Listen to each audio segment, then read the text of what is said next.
बिस्मिल्लाहिर्रहमानिर्रहीम। Dear student, अस्सलाम वालेकुम। मैं मिस सुमैरा यूनुस और मेरा आपके साथ आज हिस्ट्री लेक्चर नंबर 7 है, chapter number 3 according to your smart syllabus. आज हमारा लास्ट टॉपिक है कुतुबुद्दीन ऐबक, जो कि 1206 टू 1210 उनका टाइम पीरियड रहा है। इसको आज के लेक्चर में जो है हमने डिटेल में डिस्कस करना है। ये छोटा सा शॉर्ट सा टाइम पीरियड था उनका, लेकिन उनकी बहुत बड़ी बड़ी अचीवमेंट्स हैं इन टाइम पीरियड में, तो वो हम आज के लेक्चर में डिस्कस करेंगे। अब कुतुबुद्दीन ऐबक का बैकग्राउंड हिस्ट्री आपको बताऊं कि वो कौन थे। मैंने आपको बताया था जैसे कि इससे पहले का जो टॉपिक हमने पढ़ा है गौरी पीरियड, जो बेटा हमने पढ़ा है गौरी पीरियड में मैंने आप लोगों को बताया था कि शहाबुद्दीन गौरी का चूँकि अपनी कोई औलाद नहीं थी, अपने कोई बच्चे नहीं थे, तो इसलिए उन्होंने तुर्क गुलाम अपने रखे हुए थे, स्लेव रखे हुए थे, लेकिन उन्होंने कभी भी उनके साथ गुलामों वाला सलूक नहीं किया, बल्कि उन्हें अपनी औलाद बना के रखा हुआ था, अपने बच्चों की तरह उनके साथ ट्रीट करते थे। और यही वजह है कि जब शहाबुद्दीन गौरी का टाइम पीरियड, मतलब गौरी डायनेस्टी जब ख़त्म हुई, तो उसके बाद जो है उनके जो गुलाम हैं वही बादशाह बने और उन्होंने बहुत सारी फतवात की, चूँकि उनको बाकायदा से शहाबुद्दीन गौरी ने जो है वो ट्रेनिंग दी हुई थी, और शहाबुद्दीन गौरी की स्पेशल ट्रेनिंग की वजह से उन्होंने बहुत सारी अचीवमेंट्स जो है यहाँ की, और हिंदुस्तान में इस्लामिक सल्तनत को जो है बड़ा करने में उनका बहुत अहम रोल है, ठीक है। और इस्लामिक सल्तनत को सब कॉन्टिनेंट के अंदर स्ट्रॉन्ग करने में भी उनके गुलामों ने कोई कसर ना छोड़ी, ठीक है। तो इस सल्तनत को बढ़ाना और इस सल्तनत को स्ट्रॉन्ग करना उनके गुलामों की एक अहम जो है वो उन्होंने एक अहम काम जो है सरअंजाम दिया। अब इसके अलावा हम स्लेव डायनेस्टी को पढ़ने जा रहे हैं बेटा जी। तो स्लेव डायनेस्टी में इसके फाउंडर कौन है? एक्चुअली जब मैंने आपको पहले भी बताया था कि जब शहाबुद्दीन गौरी जो हैं उनको शहीद कर दिया गया था, तो शहाबुद्दीन गौरी असल में यहाँ पे कुछ जगहों को फतह करके यहाँ पे अपना वैसराय जो उन्होंने बनाया था, अपने गुलाम कुतुबुद्दीन ऐबक को यहाँ का वैसराय बना के, मतलब इंडिया का जो कंट्रोल है वो कुतुबुद्दीन ऐबक को दे के खुद दोबारा से गजनी जा रहे थे। अभी वो रास्ते में ही थे तो मैंने आपको बताया कि जेलम में दीना के मकाम पे ड्यूरिंग नमाज उनको शहीद कर दिया गया था, ठीक है। तो फिर इधर ही उनका मज़ार जो है वो बनाया गया। अब जब वो यहाँ से, तो उन्होंने पहले ही कुतुबुद्दीन ऐबक को यहाँ का वैसराय और यहाँ का कंट्रोल जो है सब कॉन्टिनेंट का दे के वो जा रहे थे। तो अब हिंदुस्तान के अंदर जो कुतुबुद्दीन ऐबक हैं, जब शहाबुद्दीन गौरी की वफ़ात हुई, जब वो शहीद हुए, तो अब कुतुबुद्दीन ऐबक बाकायदा से यहाँ पे बादशाहियत का जो है तख्त पे जो है वो बैठे। तो जब वो बादशाहियत उन्होंने संभाली, तो उस टाइम बादशाह वो बने, तो उस टाइम जो बाकी लोग जो थे हिंदुस्तान के, बहुत ज़्यादा रिवोल्ट्स उनके अगेंस्ट स्टार्ट हो गई, मतलब लोग उनके आगे पीछे से उनके साथ जंग करने के लिए तैयार हो गए। और उसकी वजह ये थी कि वो कह रहे थे कि इतने बड़े बड़े ख़ानदानों के मौजूद होने के बायस कोई गुलाम यहाँ पे हुकूमत करे, हम ये होने नहीं देंगे। तो कुतुबुद्दीन ऐबक को जो है वो बहुत ज़्यादा चैलेंजिंग्स का सामना करना पड़ा। आप कह सकते हैं कि उनका ये जो टाइम पीरियड, ये शॉर्ट सा जो टाइम पीरियड उनका यहाँ पे गुजरा है, वो पूरा का पूरा फतवात करते और जंग और जदल की सूरत में ही गुजरा है, जंगें करते हुए ही गुजरा है। और क्योंकि उस टाइम बहुत सारी रिवोल्ट एक्टिविटीज़, तो इसके लिए उन्होंने क्या प्लानिंग की, किस तरह से इनकाउंटर किया इन तमाम जो रिवोल्ट्स उनके खिलाफ उठी थी, उन तमाम रिवोल्ट्स को किस तरह से इनकाउंटर किया, ये तमाम चीज़ें जो है मैं आज के लेक्चर में आपको बताऊंगी, ठीक है, कुतुबुद्दीन ऐबक के हवाले से। अब मैंने आपको बता दिया कि कुतुबुद्दीन ऐबक कौन था। He was the slave of Shahabuddin Gauri, वो शहाबुद्दीन गौरी का गुलाम था। और कहाँ से ये बिलोंग करता था?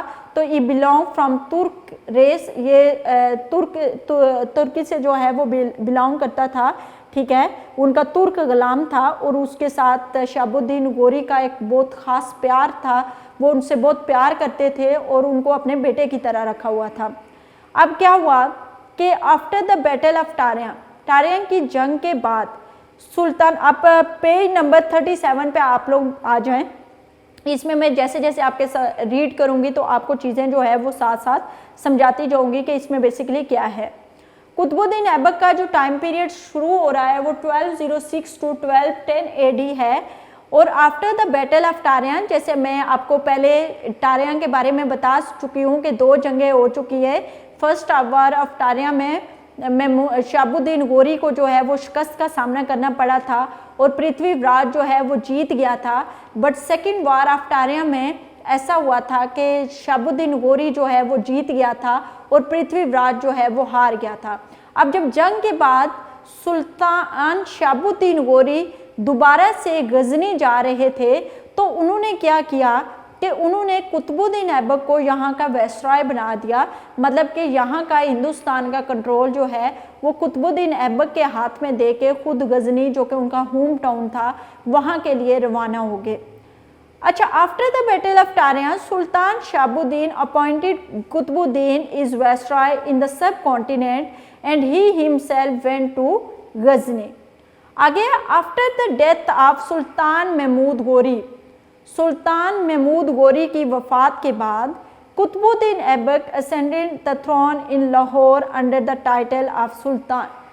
तो सुल्तान कुतुबुद्दीन ऐबक ने जो है वो बादशाहियत संभाली और अपने आप को जो है वो सुल्तान का टाइटल जो है वो उन्होंने दिया। He was the first king who replaced Delhi with Lahore. अच्छा, इससे पहले दिल्ली जो था वो कैपिटल था।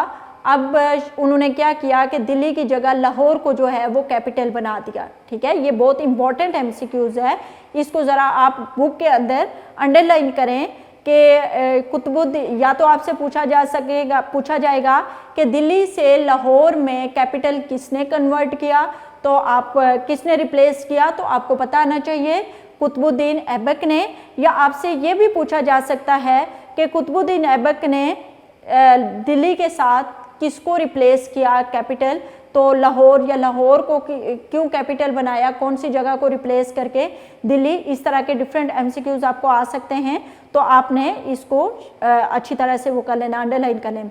As the capital and it became a new period of kingdom, और इस तरह से उनकी सल्तनत का एक नया जो टाइम है वो स्टार्ट हो गया। He paid special attention toward the management and peace of conquered area। अच्छा, वो मैनेजमेंट पे, चूँकि आपको पता है, मैंने आपको पहले भी बताया कि जब सुल्तान कुतुबुद्दीन ऐबक जो हैं वो बादशाह बने तो उस टाइम बहुत सारी रिवोल्ट जो है वो स्टार्ट हो गई उनके अगेंस्ट। उनको इनकाउंटर करना जो है उनके लिए एक बहुत बड़ा चैलेंज था। तो उस चैलेंज को उन्होंने कैसे मतलब उसको इन तमाम सूरत-ए-हाल को किस तरह कंट्रोल किया, तो इस वजह से वो मैनेजमेंट पे जो है उनका बहुत ज़्यादा, क्योंकि जब आप मैनेजमेंट ठीक होगी, आपके मुल्क का नज़्म-ओ-ज़ब्त, लॉ एंड ऑर्डर सिचुएशन ठीक होगी, तो तभी आप अपने मुल्क में कुछ कर सकोगे। जब लॉ एंड ऑर्डर सिचुएशन ही ठीक नहीं है, एक रिवोल्ट ईस्ट से स्टार्ट हो रही है, दूसरी रिवोल्ट वेस्ट से स्टार्ट हो रही है, तीसरी रिवोल्ट जो है वो साउथ से स्टार्ट हो रही है, ऑल ओवर द मतलब आपके सराउंडिंग जितने भी एरियाज़ हैं, तमाम एरियाज से जो है रिवोल्ट वो है, तो आपके मुल्क में जो है law and order situation totally disturb है, तो आप उसमें क्या डेवलपमेंट कर सकते हो। तो डेवलपमेंट करने के लिए सबसे पहले आपको अपने मुल्क के मैनेजमेंट को ठीक करना पड़ेगा, अपने मुल्क के जो लॉ एंड ऑर्डर सिचुएशन है उसको ठीक करना पड़ेगा। ठीक है, तो लॉ एंड ऑर्डर सिचुएशन को कंट्रोल करने के लिए वो अपनी मैनेजमेंट पे जो है वो बड़ी स्पेशल अटेंशन देते थे। एंड पीस एंड कॉन्क्वर्ड एरिया, और उन्होंने इस टाइम पीरियड पे बहुत सारे एरियाज जो है उनको फतह किया था। आगे है Sultan Qutbuddin Aibak was a statesman. ठीक है, ही मेड द, अब सुल्तान महमूद ने किस तरह से अपनी सल्तनत को स्ट्रॉन्ग किया और किस तरह इतने रिवोल्ट एक्टिविटीज़, रिवोल्ट उनके खिलाफ स्टार्ट हो गई और बहुत सारे चैलेंजिंग का उनका सामना करना पड़ा, तो इन तमाम चीज़ों को उन्होंने कैसे इनकाउंटर किया। तो उसके लिए उन्होंने क्या किया कि जो सब हिंदुस्तान के जो बड़े बड़े सरदार थे उन तमाम सरदार से क्या कर लिया, मतलब उनके साथ दोस्ती कर ली और कुछ उनके साथ रिश्तेदारी कर ली, किसी की बहन के साथ शादी कर ली, किसी को खुद किसी सरदार को अपनी बहन जो है उसके साथ शादी कर ली। जैसे कि इधर लिखा हुआ है कि Sultan Qutbuddin Aibak was a statesman, he made the Turk sardar noblemen and army chief joined with him by giving them high status and reward. अच्छा, तुर्क सिरदार, नोबलमैन, आर्मी चीफ ज्वाइन, उनको उन्होंने किया, उन्हें हाई स्टेटस दिया सोसाइटी में और उनको बहुत ज़्यादा तोहफे ताइफ दिए, जिसकी वजह बहुत कीमती तोहफे ताइफ दे के उनको अपने साथ मिला लिया। अब वो उनके साथ मिल गए तो वो जो एरियाज़ उनके कंट्रोल में थे वो भी जो है सुल्तान कुतुबुद्दीन ऐबक के कंट्रोल में जो है वो आ गए।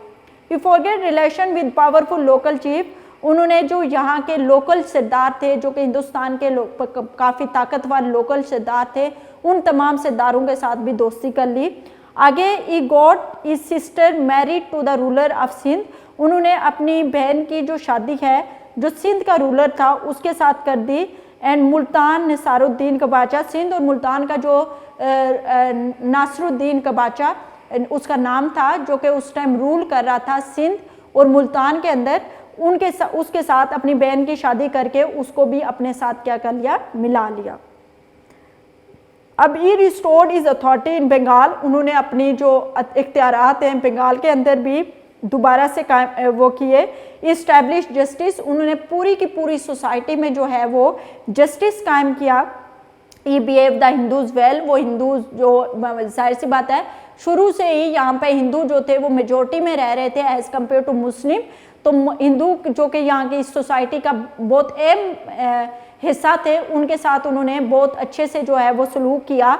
Establish all unfair and un Islamic taxes, अब जो unfair and un Islamic taxes जो कि इस्लाम में वो उन टैक्सेस का वजूद नहीं है, जो कि वहाँ की नेशन के ऊपर जो है लगा दिए गए थे, हिंदुस्तान की नेशन के ऊपर, वो तमाम टैक्सेस जो हैं वो कुतुबुद्दीन ऐबक ने क्या कर दिए, ख़त्म कर दिए।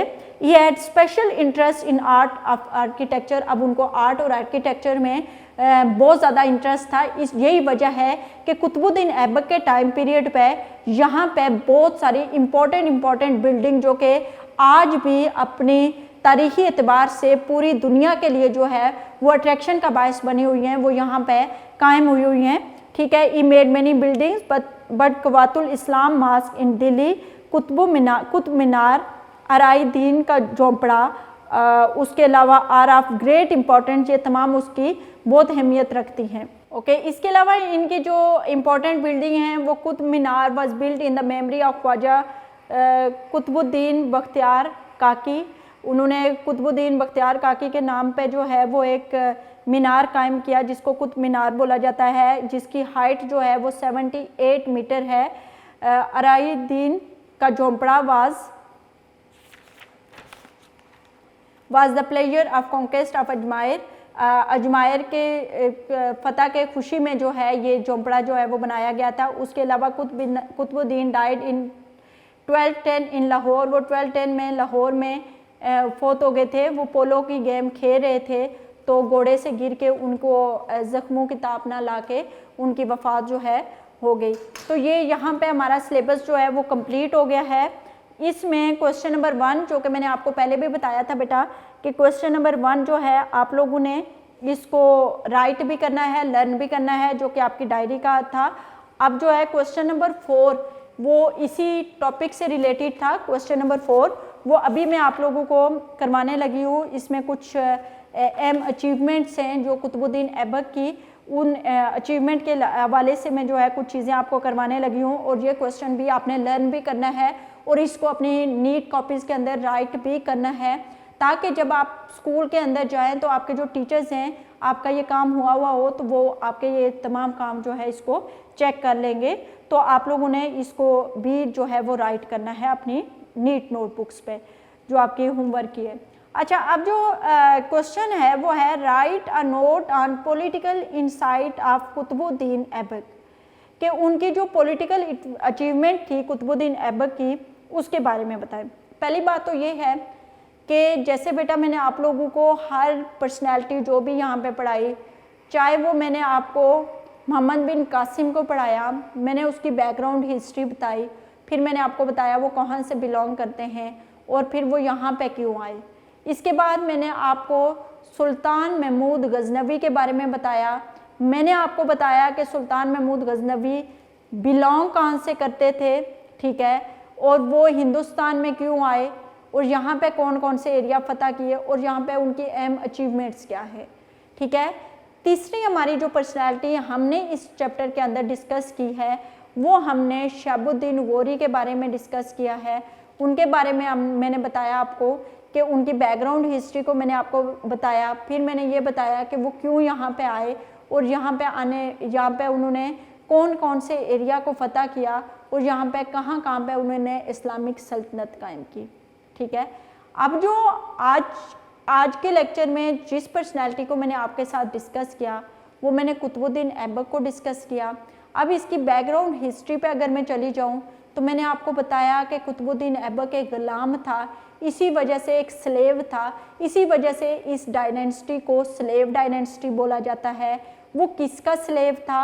वो शहाबुद्दीन गौरी का स्लेव था। उसको बादशाहियत क्यों मिली? क्योंकि शहाबुद्दीन गौरी का अपना कोई बेटा नहीं था, तो उसने अपने इस गुलाम को अपना बेटा बनाया हुआ था। तो उसको हिंदुस्तान का कंट्रोल उसके हाथ में देख के जो है गजनी की तरफ जाते हुए उनकी वफ़ात हो गई थी। तो इस तहत जो है और उन्होंने अपना सक्सेसर कुतुबुद्दीन ऐबक को कायम किया, बनाया था, अपना सक्सेसर बनाया था। तो इस वजह से कुतुबुद्दीन ऐबक की जो है बाकायदा से यहाँ पे उन्होंने वो यहाँ पे बादशाह बने। अब कुतुबुद्दीन ऐबक जब बादशाह बने तो मैंने आपको बताया कि चूँकि एक गुलाम बादशाह बना था तो यहाँ के सरदारों से वो बात बर्दाश्त नहीं हो रही थी, तो उन्होंने इसके खिलाफ, इस गुलाम के खिलाफ क्या किया, कुतुबुद्दीन ऐबक के खिलाफ क्या किए कि डिफरेंट रिवोल्ट स्टार्ट कर दी। मतलब उनको बहुत सारे चैलेंजिंग का सामना करना पड़ा और उनको कंट्रोल करना जो है उनके लिए बहुत ज़्यादा मुश्किल हो गया। इस तरह से सुल्तान उन्होंने उन तमाम चैलेंज को एक्सेप्ट किया और उनको क्या किया, उन तमाम रिवोल्ट्स को इनकाउंटर किया। और फिर वो किस तरह से, क्योंकि उन्होंने वहाँ के जो पावरफुल सरदार थे सबके साथ जो है अच्छे रिलेशन बना लिए। उसके अलावा कुछ सरदारों के साथ उन्होंने, जैसे कि जो कि नासरुद्दीन कबाचा जो कि उस टाइम सिंध और मुल्तान का रूलर था, उनके साथ अपनी बहन की क्या कर दी, शादी करके उनके साथ भी अपने ताल्लुकात जो हैं वो मजबूत बना दिए। ये पूरी जो है वो कुतुबुद्दीन ऐबक के जो है एक बैकग्राउंड हिस्ट्री, या आप कह सकते हो कि उनकी जो पॉलिटिकल हिस्ट्री है उससे। अब हम इनके हवाले से कुछ अचीवमेंट्स पढ़ेंगे कि उन्होंने अपनी पॉलिटिकल जो इंटीग्रिटी थी उसको कैसे कायम रखा, कैसे वो यहाँ पे अपनी पावर को इतनी रिवोल्ट के बावजूद उन्होंने यहाँ पे जो है अपनी हुकूमत कायम रखी और यहाँ में इस्लामिक सल्तनत को मजबूत से मजबूत किया। उसमें उन कौन कौन सी अचीवमेंट जो हैं वो कुतुबुद्दीन ऐबक की शामिल हैं, वो बेसिकली हम अभी डिस्कस करने जा रहे हैं। तो political insight of Qutbuddin Aibak, he was a statements and had a political insight. वो यहाँ के एक बहुत रियासती इंसान थे, मतलब यहाँ पे लोगों के साथ उनका जो है बहुत अच्छे ताल्लुकात थे और उनको जो पॉलिटिकल अवेयरनेस थी वो बहुत ज़बरदस्त थी, क्योंकि उनकी जो ट्रेनिंग की थी वो शहाबुद्दीन गौरी ने की थी। और शहाबुद्दीन गौरी जो है अपने जो भी लोग होते थे उनकी ट्रेनिंग में एक स्पेशल अटेंशन देता था। तो इस वजह से इनको पॉलिटिकल इंसाइट भी वो थे। ही made the Turk sardar nobles man and arm chief, मतलब इन लोगों के साथ उन्होंने बहुत अच्छे दोस्ताना ताल्लुकात कायम किए। He joined them with him by giving them high status and riches, उनको बहुत ज़्यादा रिवार्ड्स दिए, उनको हाई स्टेटस दिया। ठीक है, जो है उनको हाई स्टेटस देने का मतलब कि उन्होंने अपने कोर्ट के अंदर या अपनी सल्तनत के अंदर उनको बड़ी बड़ी पोस्ट से नवाजा, उनको बहुत बड़े बड़े ओहदे दिए उनको। उसके साथ उन्होंने क्या किया कि बहुत सारे रिवार्ड्स जो है वो भी उनको दिए। He made relation with powerful chief man, और उन्होंने यहाँ जो अपने लोकली जो उनके आगे पीछे जो हिंदुस्तान के अंदर बहुत पावरफुल जो है वो ताकतवर किस्म के सरदार थे, उनके साथ भी अपने रिलेशनशिप जो है वो बहुत अच्छे बनाए। और उनकी जो डिमांड्स थी, उनकी थोड़ी बहुत डिमांड्स को जो है कंडीशंस को एक्सेप्ट करके उनके साथ भी अपने ताल्लुकात को क्या कर लिया, स्ट्रॉन्ग कर लिया। आगे इस इस्टेब्लिश जस्टिस, उन्होंने पूरी जो भी उनकी सोसाइटी थी, जहाँ पे उनकी सल्तनत के अंदर जितने भी एरियाज़ थे उन तमाम एरियाज़ में उन्होंने क्या किया, इंसाफ जो है उसको फ़रोग दिया और इंसाफ कायम किया। He behave with his Hindu well.